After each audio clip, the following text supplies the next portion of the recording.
C++ basic syntax.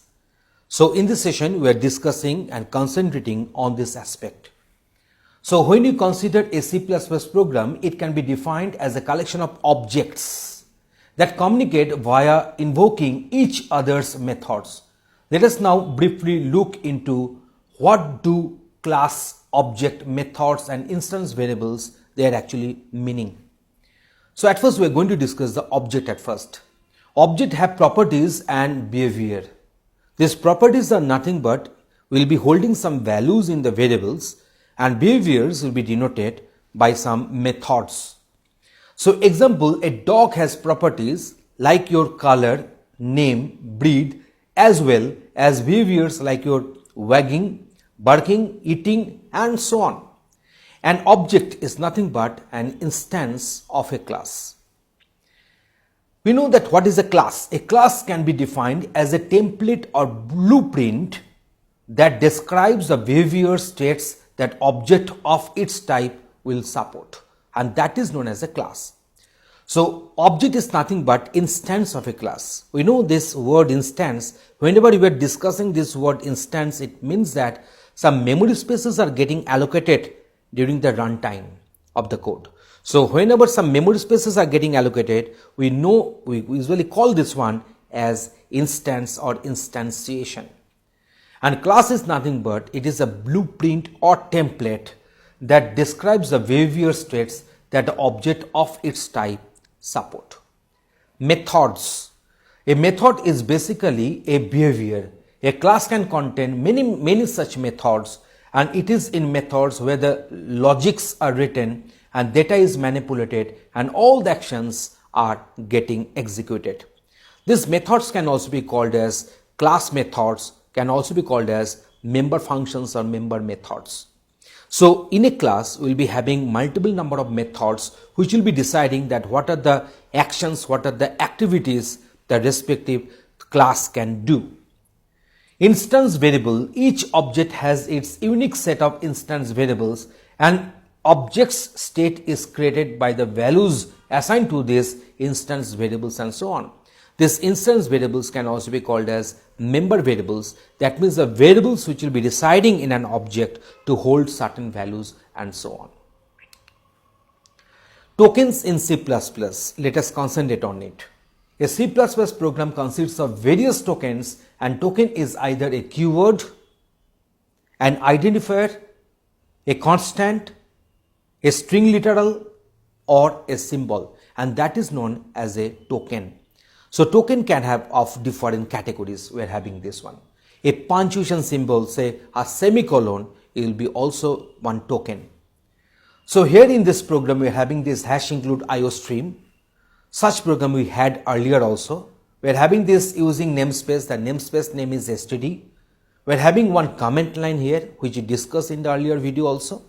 Then int main is a function which returns one integer and takes nothing as input argument. And cout means console out, which will print something. This less than symbol is denoting the redirection operator, and there is a string to be redirected to this console. And here we are having one comment line. Always remember, console means that very device which will be treated as default input or default output device, and that's why it is called a console. Return 0, as main was supposed to return one integer, so return 0, the 0 is getting returned and it is indicating the successful termination of this code. So now let us have some semicolons in C++. In C++, a semicolon is a statement terminator, that is each individual statement must be ended by this punctuation symbol, that is semicolon. Different languages may have different other punctuation symbols. If you go for COBOL, then each and every line should be terminated by a period, that means a full stop. If you go for Java, if you go for C programming, there also will be having this semicolon as the terminators. But if you go for Kotlin, then in that case the semicolon giving is optional. You may or may not give. In case of Python, it is not requiring any kind of terminator in that case. So as a result of that, as we are having this terminator symbol, that is a punctuation symbol, that is a semicolon. So writing these two lines in two different rows, I can also write them. I can also write in the same line if I want to require to do so. That means x is equal to y and y is equal to y plus 1. They can be written in the same line also because they have got separated by this punctuation symbol, that is semicolon. Now, for this purpose, for example, following are the three different statements we are having this. A block is a set of logically connected statements that are surrounded by the opening and the closing braces. So, in case of Pascal, we usually define these blocks using your begin and end. So, in some other languages, we might have defined this block in different way, but in case of C++, we are having this opening brace and closing brace, which will denote that these are the logically connected instructions are written in this particular block. So, these statements are to be enclosed within these curly braces to denote it that they are within a same block. So, for example, it will be denoting the block containing statement 1 and statement 2. So, we are having this line termination in C++. So, here you can see that this is the line which we have discussed earlier also, can also be written in the same line also.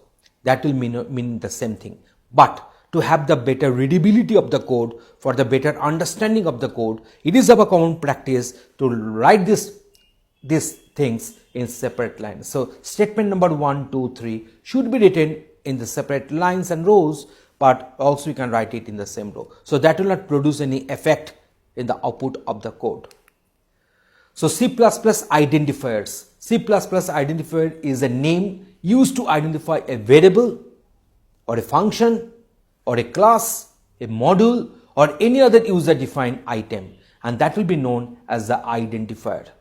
So, while defining a variable, the variable name should be starting with some alphabet, either in the lowercase or in the uppercase symbol. It can also be preceded by underscore character, but a variable name cannot start with one digit, but in the variable name the digits may also appear. So, it has been written here. So, C++ does not allow punctuation characters such as $, and percentage within the identifiers and so on. There are some examples of acceptable identifiers. Here you can see that each and every identifier, the variable name they have got started either with underscore or lower and uppercase or lower or uppercase letters.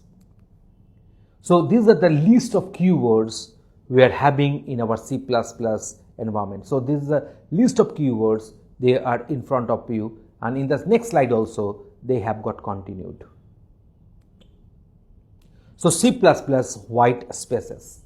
So, a line containing only white space, possibly with a comment, is known as a blank line, and C++ compiler totally ignored that one. We know that these comment lines are only for this program documentation, so that when the other coder, debugger or any other programmer will read this code, he or she can get the meaning of the respective block and the respective meaning of the respective section of the code. So, that is why these comments are there, but during compilation the compiler will simply ignore those comment lines. So, no machine code will be produced in the ultimate compiled version of the code. So, int semicolon, here this particular blank space is nothing but a white space. So, blank space is a white space. We are having this one, there is a blank line, C++ compiler will totally ignore this one. So, that is known as a white space. It may be the escape characters, that is a /n, that is a white space character, because we know that escape characters are those characters which will not get printed, but whose effect will get printed. So, these are the white space characters we are having. Thus, there must be at least one white space character, usually a space between int and age, for the compiler to be able to distinguish them. On the other hand, the statement fruit is equal to apples plus oranges get the total fruit. So, now here you can find that the number of apples and the number of oranges are to be added to get the fruit count. In that case, we are having multiple places where we are having these white spaces are there as a blank space. So, here before and after this equal to symbol, this white spaces or the blank spaces are optional, but to increase the readability of the code, we have given this one. No white space characters are necessary between fruit and equal to, or between equal to and the apples, although you are free to include some if you wish to increase the readability of the code, and that is the main purpose for us. So in this way, we are going to define that what are the different kinds of white spaces we can use in our code. So in this session, we have discussed so many different important issues, that what is a white space, what is an identifier, what are the keywords, what are the respective punctuation symbols, everything we have discussed into details with proper example. Thanks for watching this video.